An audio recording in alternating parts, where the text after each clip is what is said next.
We're pleased to welcome students from Michigan State University's Senior Design and Civil and Environmental Engineering group to present some findings from their senior project.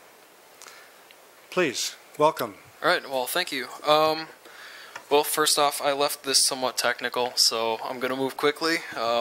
We had the Namoka Drain project. It was prepared for Capstone Collegiate Investors, which was our senior design, I guess, people that tasked us with this. This is our team. We've got two hydrology engineers, Jeff and Khaled, me, the transportation engineer, Billy, and also a pavements engineer. Looking at this, you can see the orange stars where MSU is, and then our project scope is outlined in yellow near Lake Lansing. Taking a closer look, we can see that it encompasses this area. I'm assuming most of us are familiar with that area since we are. Can you just point out a couple of those main roads for us? Oh, yeah. So the main road going vertical straight through the middle of the site is Marsh Road, and then the main crossroad going east-west is Hasler Road. That's near the bottom of the project area. The issues here that we're trying to address, the first one's frequent flooding. In the Shoptown Plaza, you can see with this picture there's a flood event recently. Poor road conditions. This was actually taken on Potter Street, just north of Hazlitt. And also the Interurban Pathway, according to the master plan we were just talking about, is unfinished. So that's another thing that we looked at. Some of our objectives really was to create a drainage plan with a pipe network, design a portion of the interurban pathway, look at maintaining traffic during construction, and then also design pavements for a 20-year design life. Our goals, while we pursued these objectives, was more a low impact, so a green design, so maximizing infiltration, minimizing runoff, walkable communities, and then reducing impacts to drivers. And also a cost-effective pavement design is always good. Looking at the hydrology perspective, the first thing we had to collect some data, so looking at the floodplains, water levels as far as the tables are concerned, soil borings, looking at how well things infiltrate, and then also topography, so ridges. Drainage, also looked at land use as far as how pervious or impervious is the area, and then where can we expect to have a lot of runoff. We looked at what design storms we have, how much rain are we actually talking about managing, say, in a 2-year storm, or every 100 years we get a big, huge storm maybe. So, looked at the existing pipe network. We can see here this is actually a shot from some video footage that was going through a pipe. And you can see that some of it is somewhat blocked with tree roots. This actually has the actual pipe network in blue that is usable. And then also in red is the existing detention ponds. In order to... Any information on the size of those pipes? I don't have any with me, and I'm the transportation specialist, not the hydrology. I want to say they were clay pipe, either 8-inch or 12-inch. I believe. Either way, that's not big enough. So that's about the best answer I can give you. But I could give you a better answer if you're really interested. So moving on, looking at how we tackled the project. We broke it into 3 sub-networks. This was due to basically topography, how things drain. So looking at the first problem area will be sub-network 3, as shown here in yellow. And from here, the reason that this was a problem area was due to the fact that it's lower and also it's mostly paved. Therefore, there's a lot of runoff, and that's really a problem if you don't have adequate drainage. So what we're proposing in this area is an underground detention facility. There's a difference between detention and retention. I always mess it up. But so there's a detention facility, and then also rain gardens, and let's see, possible regrading of the parking lot. That'll come into play. I'll touch on that a little bit later. And then this is a map showing really what we're proposing to implement. Unfortunately, there's not buildings here, so it's a little hard to see, but this triangular area is Shoptown Plaza. You can see Basin 1 is where the underground retention basin will be. And then the teal or cyan, sorry, is the pipe network with inlets. Yeah. Oh, now we got it. Oh, don't move, stay right there. That's right. Something happened. Something good. It's your energy. Oh, okay. So we're good now. Okay. Okay, just if you could just review those colors again for us, that'd be super. Yeah. No, that'd be This is great. basically south of Hazlitt Road, north of the railroad tracks, and east of Marsh Road, right? Yeah, I can back up. So these there are you our go. Nice. So much. 3 sub-networks. I'm sure this is a lot easier. Yeah. We're starting with sub-network 3. That is in yellow on the bottom, kind of actually shown here. So moving along, the pipe network is in cyan. That will be what we're proposing. We didn't have any information of the existing pipe sizes, so in order to be safe, we decided that we would just lay new piping in that area, and then also in red you can see the location. It's not drawn to scale what the underground detention basin will be. Moving on to subnetwork 2, which is very similar to subnetwork 1 actually. The problems here is a lot of flooding in basements, and then also the drainage structures as far as pipes have been somewhat filled with sediment, and then also the ditches for some of the residents have actually been filled in. And a ditch doesn't work very well when it's actually filled in. So some of the solutions, what we're looking at is using ditches where we can, curbs where we have to, some swales where it's necessary, which is similar to a ditch. And also, what else? Oh, there is a little bit of underground piping where curbs are. This shows subnetwork 2. The magenta shows areas that are actually will have runoff during a rain event, and then the cyan arrows show where that runoff is heading. There's a lot going on in that picture, but we'll come back to that in a second. So the dark green here is where we're proposing to add ditches. And then the light dotted green is where swales will be. The swales really help with water moving, say, towards a building. You can kind of intercept it with something similar to a ditch in order to stop that. And with this picture looking again, this is an overlay showing some retention. Actually, there's a retention and a detention basin here. And then it also, with the yellow dash, shows where there will be curb and gutter. And the reason we use curb and gutter is either an area is really flat or we ran out of right-of-way, and we didn't think that it was necessary to buy up more right-of-way to add a ditch, because that's just very expensive. And then looking here for subnetwork 2, you can see it's a very simplified version of how the drainage will work. The area is all heading towards the light blue box there, which is the detention pond. Subnetwork 1 basically has the same problems as subnetwork 2. It's just a different network because it was on the other side of a ridge. So this shows the areas that run off. As you can see, there's a lot of it. There's a small area that's not shaded. That's actually, we're proposing to have a detention pond there. Looking here, same as before, the dark green is ditches, and then the light green dash will be swales, and then the yellow circles are inlets that have to do with, if we move to the next, inlets where there's curb and gutter. And then this is a simplified version of showing how the flow will move down the streets towards the detention pond. With this whole solution, another thing that we have to talk about is possible land acquisition. There's actually 6 houses to the upper left. You can see, and those, all of the owners have agreed that if it comes to it, that they'd be willing to sell their houses, and that would be something we could look at, putting a detention pond there. And then the location of our other detention pond, you can see there's 2 structures to the south. Those might actually have to be taken by like eminent domain. That is still ambiguous at this time. And what I was saying before about using curbs and ditches, the reason that we chose ditches was really the In-County Drain Commission, their manual says use ditches whenever you can.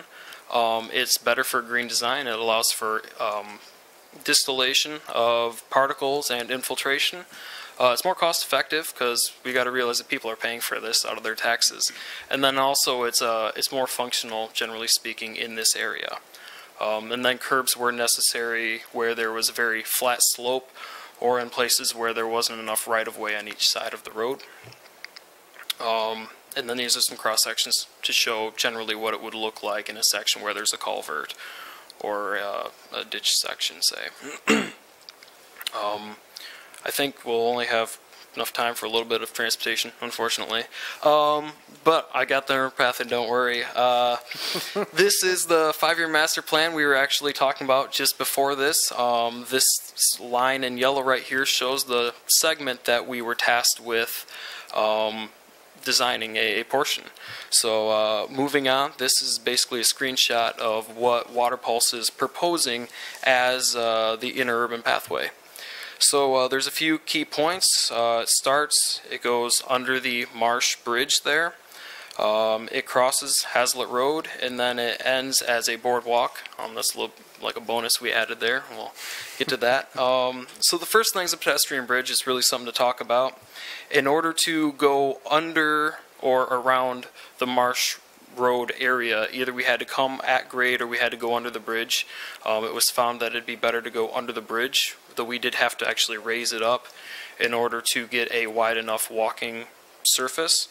You can see it's the top left is the cross-section view where you can see the small pedestrian bridge to the left of the leftmost pier or That support. would be looking east? That would be, yes, looking east. And then, let's see, on the left top, that is a plan view, so looking down on the bridge how it would look. And then on the bottom is if you were standing on the railroad tracks and you looked at the bridge support and then the bridge, how it would look from the side there. And then the next is the boardwalk, which is a 450-foot pier that goes out into Lake Lansing. This was decided that it would be a good idea for several reasons. The first being that the Interurban Pathway would terminate there for now. I realize there's more to the master plan, but instead of being a path to nowhere, it would actually serve really as a destination, promote usage for the path itself.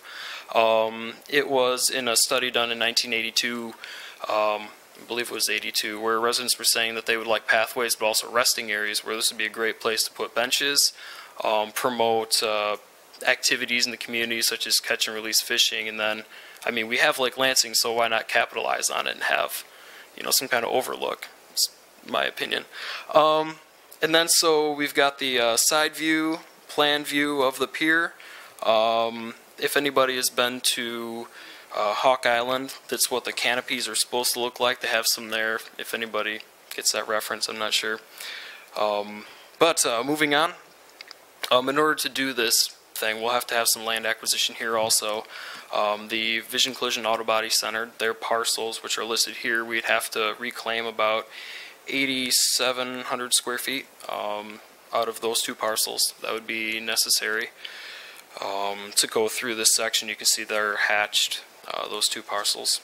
And then also, according to MDOT standards, the crossing over Hazlitt Road is a type B crossing, which a pedestrian signal, the rectangular rapid flashing beacon, RRFB for short, would be something that we could look at installing if it meets all criteria. But that's just the MDOT standard. That's just what I use in my design analysis. Let's see. Do I have more time? No? Okay. Well, I guess we'll have to leave it here, unfortunately. But I could keep going for another half hour. So. Well, thank you for that. Yeah.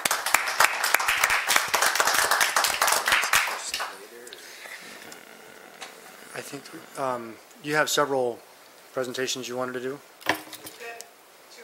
Two more.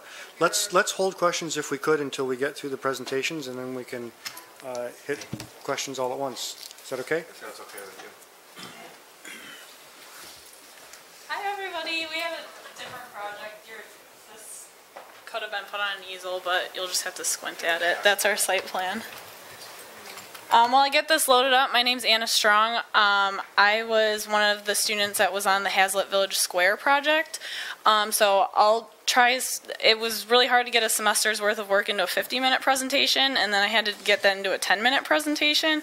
So you're going to see a really general overview of what we did, and I'll try a little harder to explain the scope of the project so that it's a little easier for Matt and Lindsay when they're presenting theirs. But like I said, if you have any other further questions about the details of the project, especially on the technical side, feel free to let me know. I can have Dr. Maston send over our full PowerPoint or reports. All right. So basically, our project consisted of a 7-member design team. There was a structural expert that was responsible for the apartment design, a geotechnical expert responsible for the excavation and foundation design, a hydrology expert responsible for stormwater management, an environmental expert that was responsible for brewery water and wastewater treatment system, a pavements expert that was responsible for any design or rehabilitation we had on site, and a transportation expert. And then each group had a project manager. That was me, Anna Strong.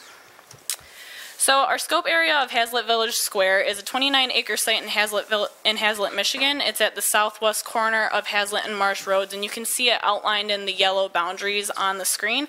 It's about 2 miles north of the Grand River Corridor, where Meridian Mall and Meijer are located. Some larger establishments. Back in 2011, I believe it was, the L&L Food Center's grocery store closed down, which was kind of the anchor of the site, if I'm understanding that correctly, and that kind of led to increasing vacancies on site due to that closure.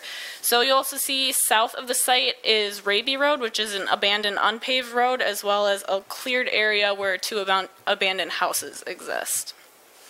So some of the existing conditions surrounding the site include a large FEMA floodplain area to the west of the site. We want to be careful not to develop in there due to structural deficiencies that would occur. Extending a little farther than that is the Meridian Central Wetlands Preserve. We also want to be careful not to develop there. Long story short, wetlands are hard to mitigate and they're really beautiful, so we're not going to develop in there either. There's also a detention basin south of the site that water drains into and lets out into the Pine Lake outlet drain.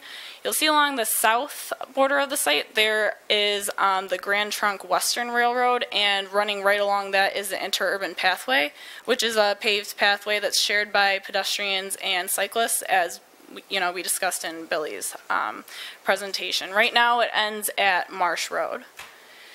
So for our project, we were given a developer called Capstone Collegiate Investors, so some of these aspects might not be necessarily relevant to Hazlitt Village Square as it is today, but we were charged with putting an apartment on site, a grocery, a brewery, and a restaurant, which right now Hazlitt Village Square is zoned as a commercial district, so that, long story short, we would have to get it zoned as a mixed-use plan unit development. So this includes residential uses, commercial uses, industrial, etc. So we kind of evaluated the redevelopment goals for both the developer and for Meridian Township and the community members. And we did this by looking at, I talked to the property manager, Bill Shy. We looked at the Meridian Township Master Plan that is now getting updated. We looked at the Interurban Pathway Plan, the Green Space Plan, etc. I also met with the Link group here. And basically what all these goals come down to is we want to create a destination that gets it makes the developer a profit, because these businesses are vacant. The developer hasn't been making a profit in a very long time. But we also want to provide something for the community that's relevant to both the population as it is now, but also brings in new business. So this is our site plan, and we came up with a site plan that we believe achieves these goals. So you can see the apartment building to the west is isolated from the rest of the site. This is to provide the residents with a little bit more of a private feel, even though they do have direct access to the site. We also provided a grocery in the southwest portion, an attached brewery and restaurant in the southeast portion, as well as we've kept the existing bank in the northeast portion and repurposed some buildings. So we've also incorporated retail, coffee, book, bike shop, etc. on site. So some of the site accommodations we put in place in order to kind of create a marriage between these buildings was we created a pedestrian-only central walkway through the middle of the site. This walks past not only the storefronts of the buildings, but also community green space, and provides safety from any sort of vehicular or cyclist interactions that pedestrians would have. I go to MSU. If you've ever been walking on campus during, the peak hours between classes, cyclists and pedestrians do not mix well. So we didn't want to put bikes at all in the center of the site.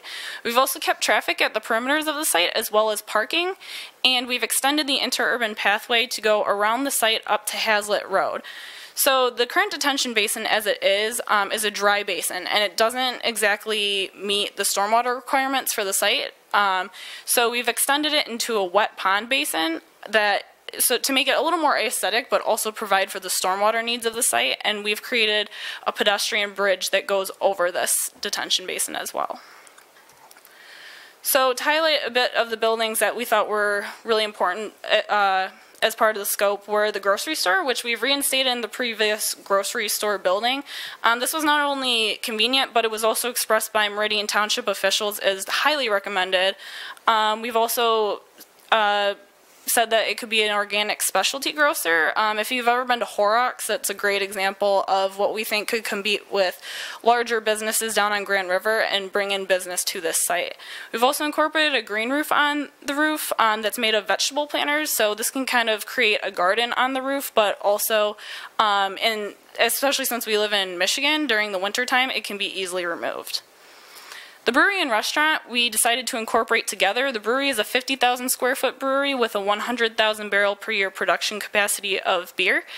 The attached restaurant includes an indoor seating portion on the first floor, as well as a rooftop terrace that overlooks the brewery's green roof and opens up onto rooftop lawn bowling. The first floor portion that's on the outdoor portion is a beer patio that looks up onto an entertainer's stage.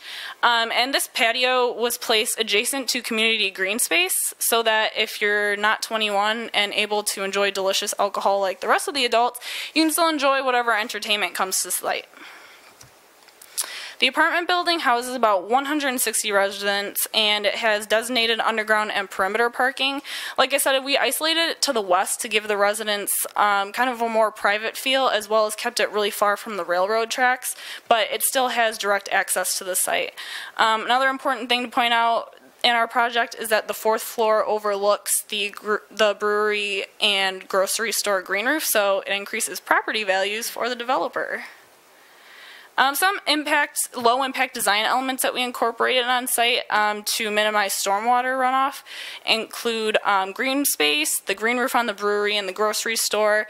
The pedestrian walkway uses brick pavers instead of concrete, which also reduces runoff, as well as a cistern near the apartment building to collect stormwater to use for gardening. Some safety and walkability elements that I wanted to highlight are, again, the pedestrian-centered aisle throughout the site. We've kept parking at the peripherals and provided more parking than was needed for the minimum. We wanted to account for the growth in business that would happen in the future and not go at the minimum parking requirements. And we also wanted to point out that we live in Michigan, so when there's snow, some of these parking spaces are going to be, covered up or not easily accessible. We've also provided 90 bike spaces on site and created, raised walkways for pedestrian safety, and created walkways throughout each of the parking areas so that it's very direct for pedestrians and they can safely walk through the site. The Interurban Pathway, as I said, it is extended up along to Hazlitt Road, and we just wanted to highlight the fact that this can increase bike and pedestrian traffic around the site, especially since we've placed bike parking at the peripherals of the site as well near major entrances to enhance pedestrian safety. And we've also incorporated a pedestrian bridge that goes over this extended wet pond basin. So in order to make sure that we were protecting mature trees on site, We wanted to address the fact that land clearing was going to be inevitable for the method, for what we wanted to incorporate in our project. You know, we're incorporating a 50,000 square foot brewery and have to account for parking for that, along with everything else that we're developing. So our team did a tree impact inventory in which we took counts of trees at the perimeters of that cleared area south of the site and created a density ratio that we assigned to every area in which we were developing. So we defined mature trees as trees with 12-inch diameter or greater, and found that in order to accommodate for the parking lot that we were developing south of the site, we would only be cutting out 35 mature trees total and 14 trees total for the urban pathway and pond extension. Now, most of these were mature pines, so they weren't large maples or anything like that. So yes, we're cutting these out, but also a lot of these can be grown back quickly. The project cost that we estimated for this was about $24 million. That's including contingency fees as well as engineering fees. And the construction schedule was estimated to take about 16 months. We recommended that they open in February they start construction in February to open in June of 2017. We did this because the main demographic that we are designing for is the city of Hazlet, not MSU students that are leaving campus during the summer months. So kids are going to be off of school, families are going to be willing to take time off to be with their kids, and we want the older demographic to more easily access the site during the warmer months. You don't want to open it in January when it's still, you know, -2 degrees. Although, I mean, it is Michigan, so it could still be snowing in June. I don't have any idea. So we went over the review of our goals for this project. I'll try to keep it short since I know Matt still has to present, but basically we provided a sustainable site. We provided safety and walkability. We maximized green space. We exceeded the landscaping requirements and also accounted for 30% of our buildable area was classified green space. We protected mature trees on site and maintained or repurposed 3 of the existing buildings. And we put businesses on site that we knew would be able to compete with larger businesses on Grand River that would stay viable in the long term so that vacancies don't occur down the road. And overall, we created a close-knit storefront access design for pedestrians so that it really created a marriage of community there. So this is Hazlet Village Square as it exists today. People are driving to work and they look over and they see empty buildings. And people are driving their kids to school down Marsh and they look over and they see an empty lot.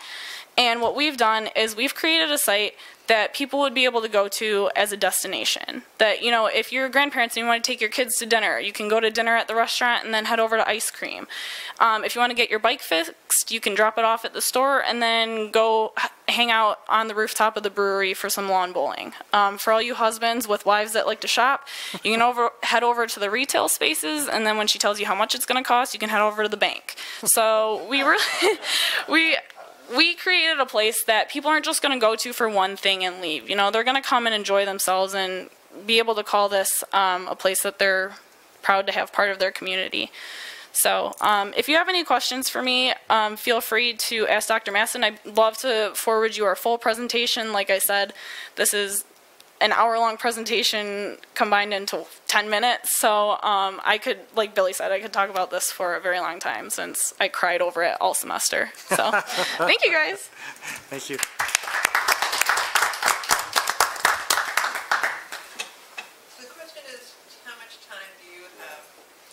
If we had one more presentation like that, then we'll have time for some questions. Yeah.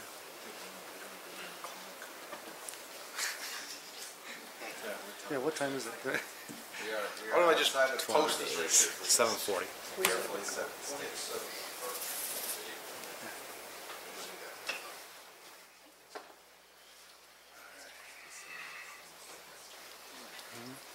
Now I'm moving in and fixing my neighborhood.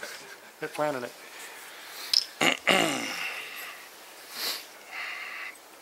Can we get the IT guy back one more time, because it was phasing in and out. HOMTV guy. HOMTV guy. Yeah, because it was, I mean, see, That's okay. well, Not as good as it was, but it's better. it was sort of blurring and then clearing and blurring and then clearing. Yeah. That'll do. Frequency, it's a frequency setting. That'll do. Go ahead. Are we all set? Yeah, please. Well, good evening. My name is Matt, and like Dr. Masson said, we're from Michigan State University, and we are one of the groups that first senior design came up with a proposed redevelopment. Our group was called Wilson Consulting, so we'll move forward as Wilson Consulting. And before we get started, I'd just like to thank the panel for allowing us to come in and speak to you today. Really appreciate this opportunity. Lindsay and I are very excited to be here, and we're very proud of what we put together, and we hope you enjoy it. With that being said, again, we are Wilson Consulting, where we strive for quality, excellence, and reliability.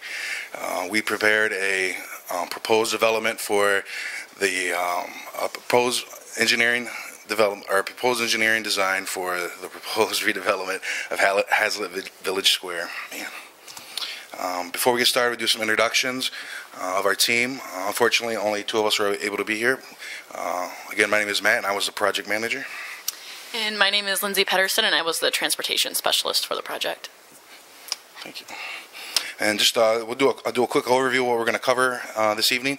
Very quickly, we're going to go over the scope, address some of the planning issues that we identified, and then we're going to transition into some of the mixed-use development, walkable community aspects, end on the wetland impacts, and then hopefully have time for some Q&A at the end.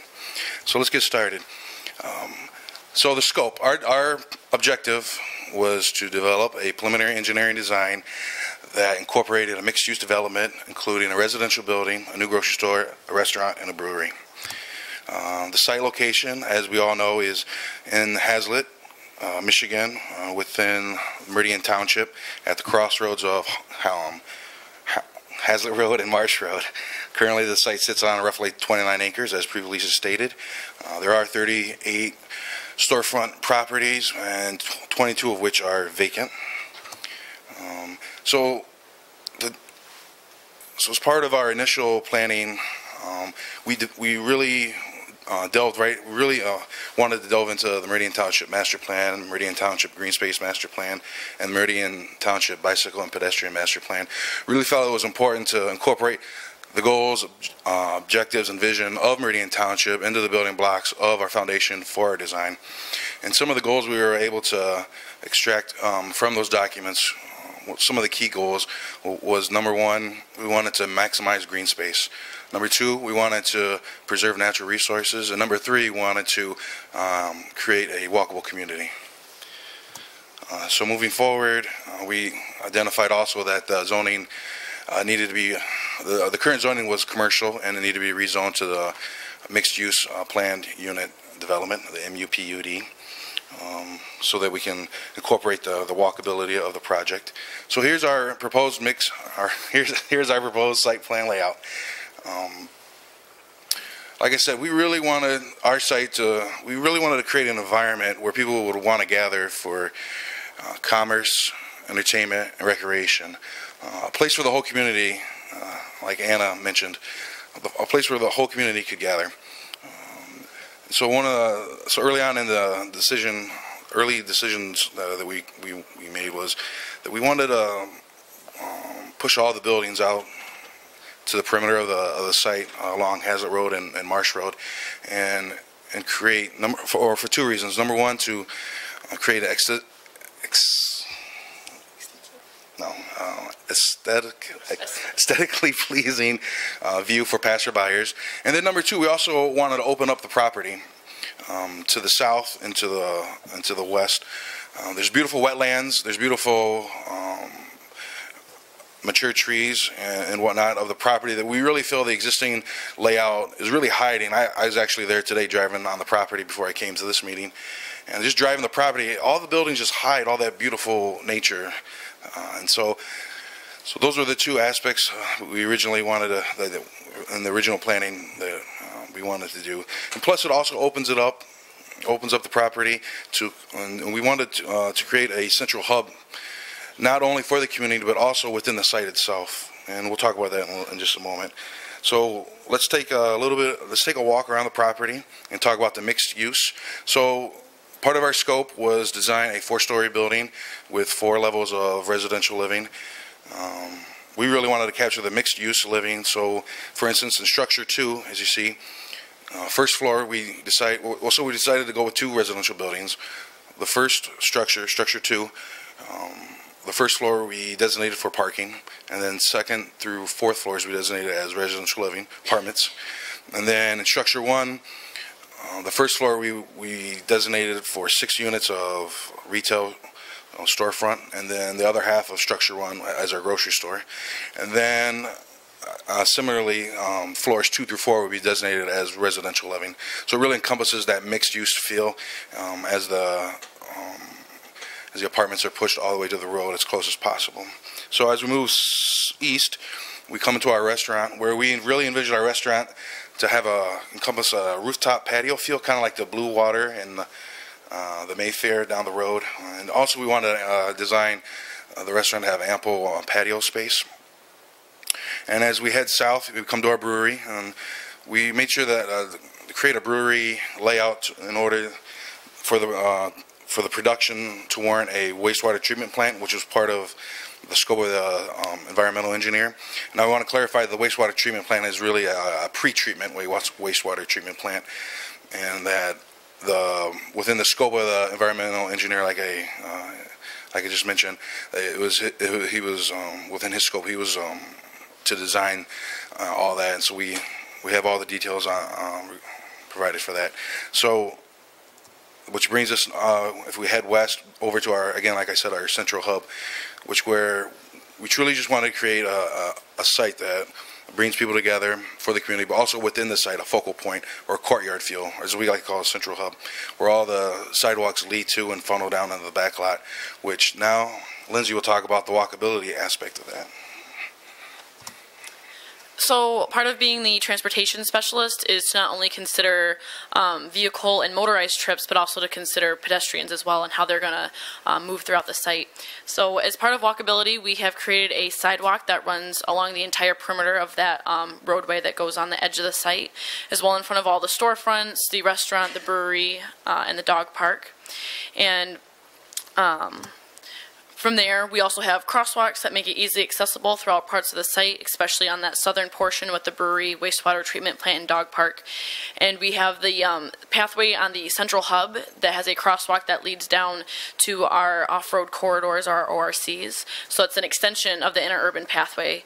So that way you can, pedestrians and members can feel free to come and meet at the central hub as a community gathering place, and then they can move along to those ORCs and that interurban pathway. And that interurban pathway and the extension to that is supposed to be a shared use path, so that way it can be used for runners, walkers, strollers, bicycles, skateboards, so whatever you wish. And it's important to note that those off-road corridors follow the Meridian Township Green Space Plan. And as far as the accessing the wetlands and how to construct those as well. Right. So indeed, there are wetlands on the south portion of the property. So we were able to identify that at the early onset of the project. Here's a quick layover of the wetlands, obviously in red, and you notice that they do cover some of the off-road corridors that we are proposing. Now, some of the permits that are required for the site, in particular the Part 303 Wetlands Protection, says that if any of the wetlands are disturbed in an area, then you need to reproduce those wetlands on your site. But there is a caveat to that protection permit, that if less than a third of an acre is disturbed, then there's no need for remediation of those said wetlands. So within our site, there's less than a third of disturbance of the wetlands, so there is no warranted remediation of said wetlands. Okay, so quick in summary, we were tasked with the objective to create a mixed-use design layout incorporating a residential building, which we elected to have 2, a new grocery store, a restaurant, and a brewery. Questions?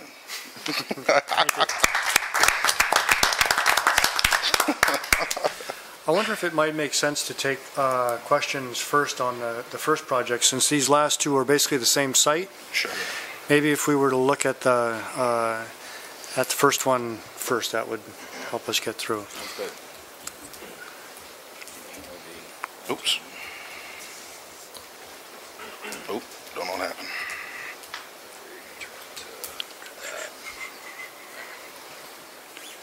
Here, how do you get back to the... I just escaped or something. Oh. Okay, just want to check. Yeah, no, that's great. We're just had to get Do you warmed up. guys need me to plug anything in for questions? Don't or- touch a plug. It's already there. Touch a wire. All right. You can look at the logo and talk to you.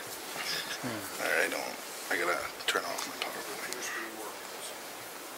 Just 1 second. Sorry about that. No, that's going to distract us if we have that one up there, I think. It's not letting me.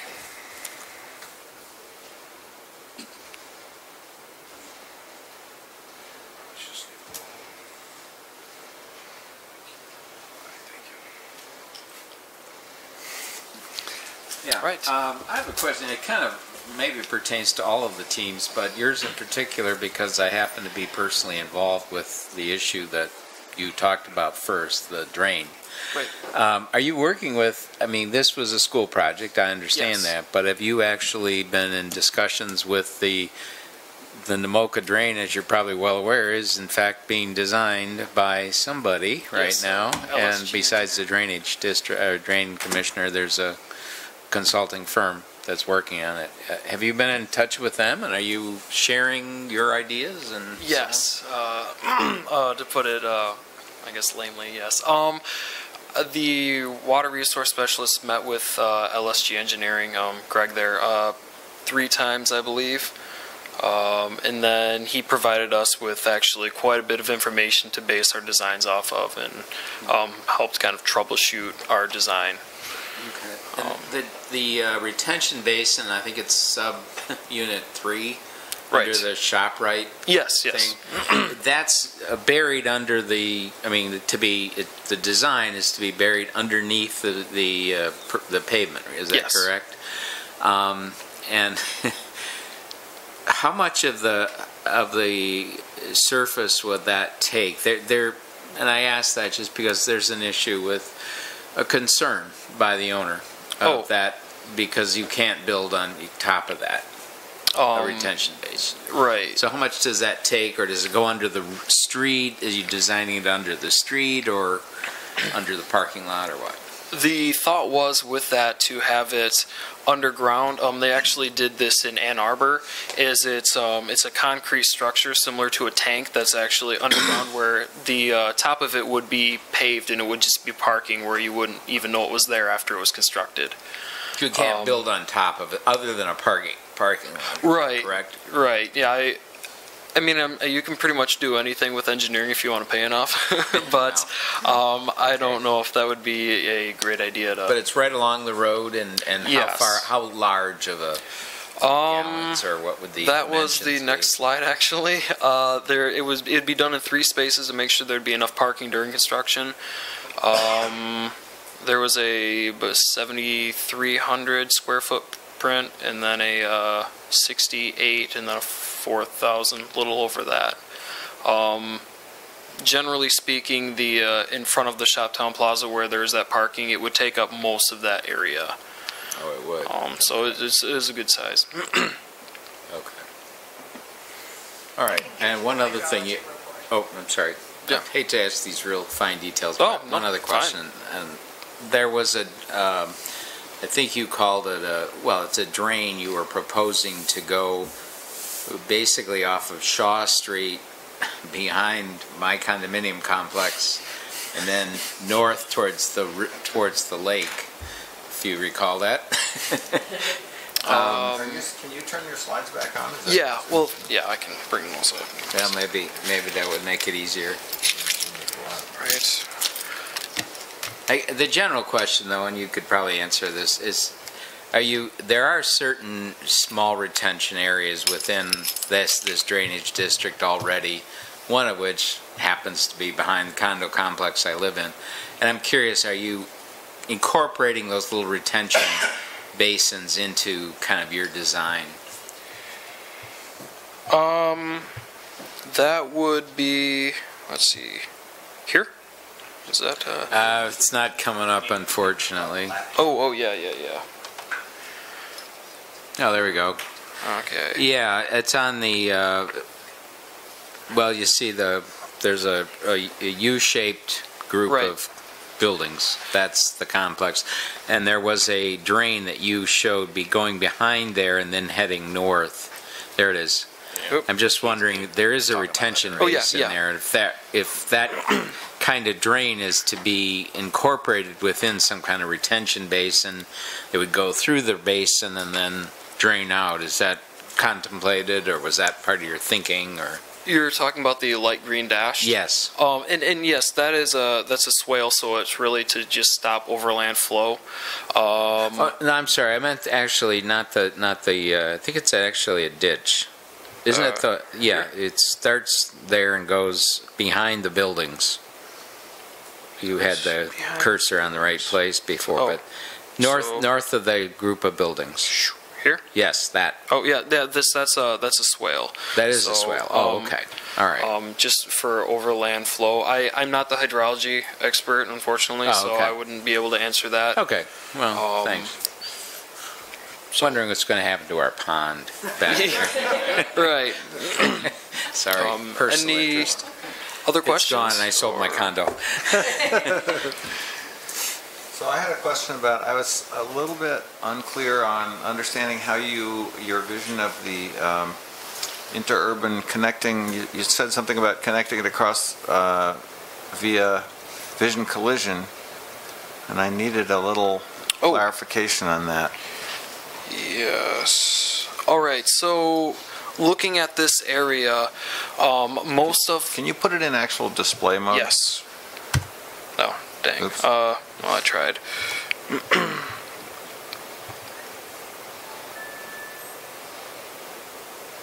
Oh, there it is. Okay. Yeah. There we go. Excellent. All right. Yes, most of the Interurban Pathway, how it was designed was to make use of consumer energy's right-of-way. That's what it's been doing actually up until now for the previous. For this section here, if how to point this out. If you follow the north arrow north, the first main rectangle we come across is a railroad right-of-way. And the next rectangle, which is right next to the 3 for the bottom parcel, that is the starting of the consumer's energy right-of-way after it crosses over the road. So for this small area in here, in order to continue across the road, it was necessary to buy up some type of right-of-way to have the path go in that area. So the building you show there is still the post office, is that right? Yes, the smaller one. That's the corner of it. Yeah, is the big one hatching. is vision collision, right? Right, right. Okay, so you're putting people on the road. Okay. So we come up to Hazlitt Road. And then, okay, I guess so. Right, so it makes use of the sidewalk, really. It just bumps up from a 7-foot sidewalk to a 12-foot width is what we use in our design. And then that goes down the sidewalk, and then in order to stay off the railroads right of way, it turns and then follows that. Well, it I has to- believe so, And how yes. would the road crossing of Hazlitt Road work then? The crossing of Hazlitt Road? Yeah. I don't have a very close, but well, here we go. Oop, there we go. Looking here, you can kind of see it very zoomed out. What it does is it uses, like, all of my specs are from AASHTO, and it comes towards the road. It actually goes behind Jonathan's barber shop, and then I believe there's a small building for either gas or water. I'm not sure what that's used for. And what it does is it skirts that, and then what it does is from there it crosses almost completely perpendicular. I wasn't able to get it perfect due to just design constraints. And then it will cross over there, and then what it would be is a normal marked crossing unless it meets specs, and then we'd be able to, assuming that Meridian Township refers to MDOT specs as far as pedestrian signal installation, then it might be warranted to install like a rectangular rapid flashing beacon. And you said there would be some land acquisition to be required to do that? Not to cross over. No, but for this, to make that red line a reality. Right. And that was what we were talking about with vision. In and around there, those two parcels, one to extend the, to widen the sidewalk as part of it, and then from there to go, if you look, you can kind of see that they have a parking lot, but their parcel doesn't end just at that parking lot. It keeps going. So yes. But only north of Hazlitt Road. You Right. wouldn't require any additional land south of Hazlitt Road? No, there would have to be renegotiating of the lease agreement to include more of the right-of-way from consumers. So is that railroad right away though, or you're saying there's consumer power right away right alongside the railroad? Yeah, there's consumer power. And those are independent? They're adjacent, yeah. That's the old interurban route. that consumers took over. Yeah, yeah. So that's where the car wash is in behind? Yes, Okay. beyond the car wash. Cool. And that then connects up to Lake Drive and just puts you on the loop around the lake? Yes, that's generally what it does. Unless you go out on the boardwalk at a pier out in the middle of the lake. Yes, well, right. Well,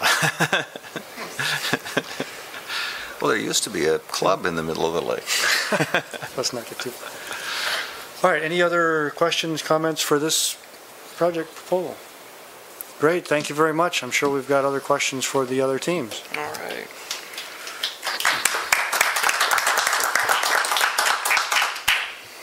Unfortunately, Anna needed to leave to go to works, but Lindsay and Matt are here, and hopefully we can answer any questions about either project. So this is her competition.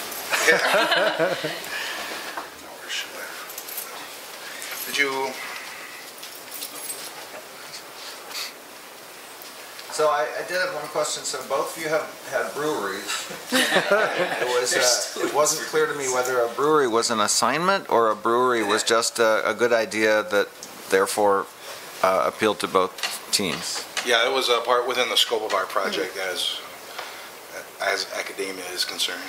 Yeah, they have, like, every year there's slightly different changes to the project, so in order to accommodate for the environmental engineers to have part of the project as well, they were to create this brewery with a wastewater treatment plant. Last semester, it was an air plume problem, and someone from Meridian Township came and sat in and actually thought that there was an air plume that went over the area, which there is not. There is no air plume.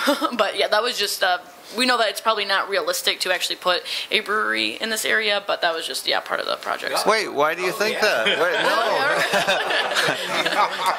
Let's not jump to conclusions. Seriously, you need to understand that bicycles and breweries go well together. Yes, that's correct. Ice cream and you got a perfect trifecta. Ice cream, that's right. But you did mention, or someone mentioned, the idea that you needed a destination and you place, and you do for this area because it is off Grand River. It's not a highly traveled spot except for the residents, and frankly, a brewery would be one of those kinds of things that could bring people up. Somebody mentioned the organic store. That could be a destination too, I think. So I mean, Yes, I think definitely. there's a good ideas. Yeah. And I like breweries. It's interesting to me how very different the two proposals for the same site are. In particular, the approach that you've taken here doesn't reuse the existing buildings. That's correct, yes. I was wondering if you could speak to the reasons for that and the implications of that cost-wise from your work. Yeah, sure, that's a great question, and thank you for pointing that out. We really struggled at the beginning of our project. as Lindsay can attest to, of how we were going to tackle and handle this issue of the existing buildings. And what it boiled down to, as a team decision, we decided to demolish all the existing buildings. Number one, the first rationale was, like I said, there's 38 storefronts, yeah, 38 storefronts. I can't talk today, I'm sorry. You guys got me nervous. It's the cameras that do Yeah. that. You get So used in to it. 22 of, like I said, 22 are vacant. So we really felt we needed to have a change, a brand change, if you will, with that site, so that the community, after the development was completed, so that the community can differentiate between the old development and this new development, and also to incorporate our vision of creating our walkable community and our mixed-use development. Because like I mentioned before, there's so much beautiful green space out there that is hidden by the buildings that with the current layout as it is right now. And there was been countless times where I've been on this site where I've just envisioned and open it up, and it would just open up the site and just make it so much more appealing for generations to come.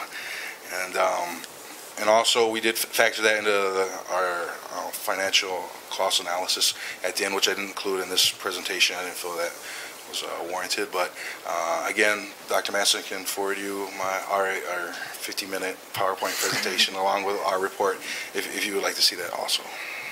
Did you compare the costs of these two proposals? No, we didn't really have that much Okay. comparison going on between the groups. It was really of a competitive nature. Mm-hmm. So the winner got $100, so we won. Most aspects we try to keep secret, but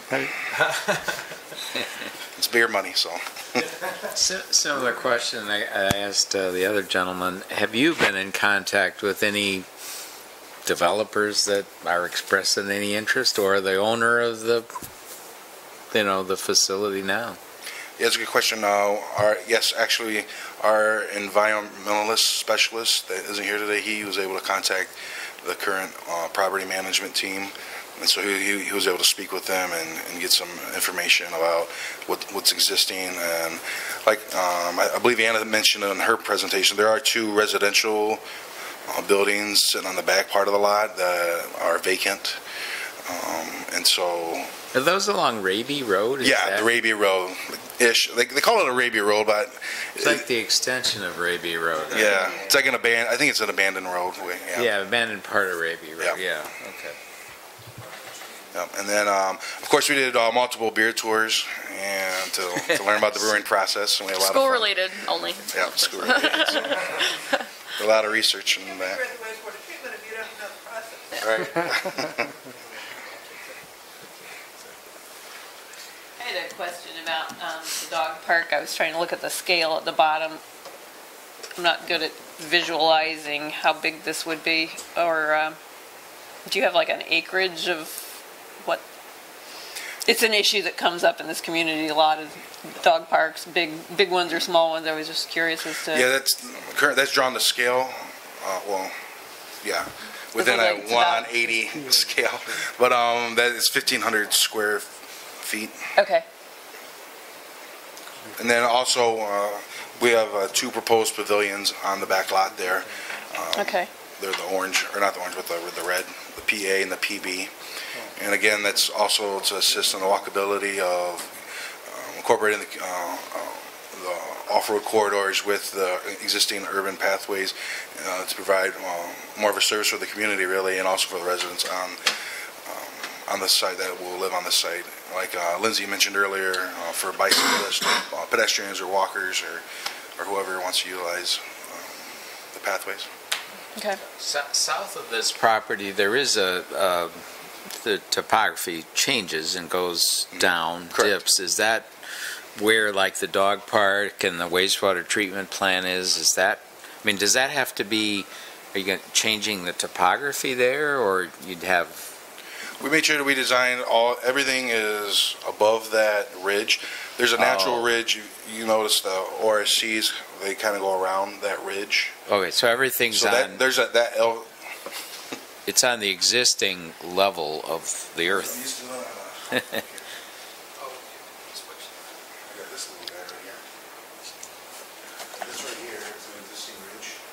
Oh, okay. That's the ridge I think you're referring to. Yeah, yeah. All this is above grade, as we call it, grade of the top here.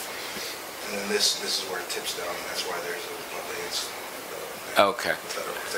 I was just trying to visualize that. Thanks. Yeah, so the brewery is sitting on basically on the parking lot that is in front of the laundry right now. And and the famous taco, yep. Yeah. And you've chosen a style with the buildings right up at the street with the parking behind it. Correct. Yeah, we definitely, that was one of our initial decisions at the beginning of the project.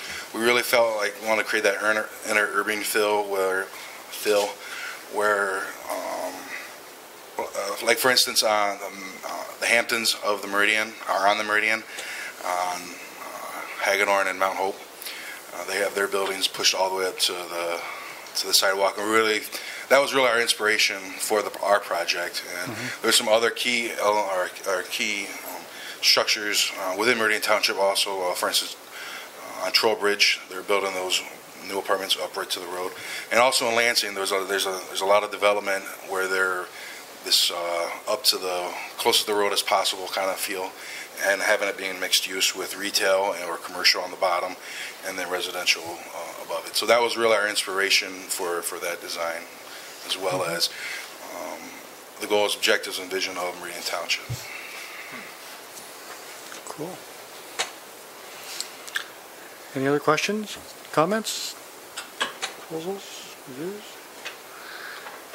Great. Well, thank you once again for coming, and congratulations on finishing your studies, and best of luck in your next endeavors. Thank you. Thank you. Thank you.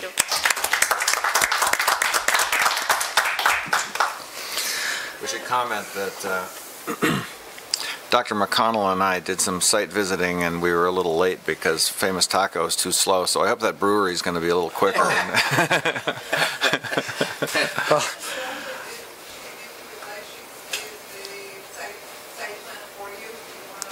No, I think they should take it. I think it'd be better if you take it back with you. Yeah, probably better if you keep it. But it would be really good if we could get the PowerPoints. I think if you're willing to share them.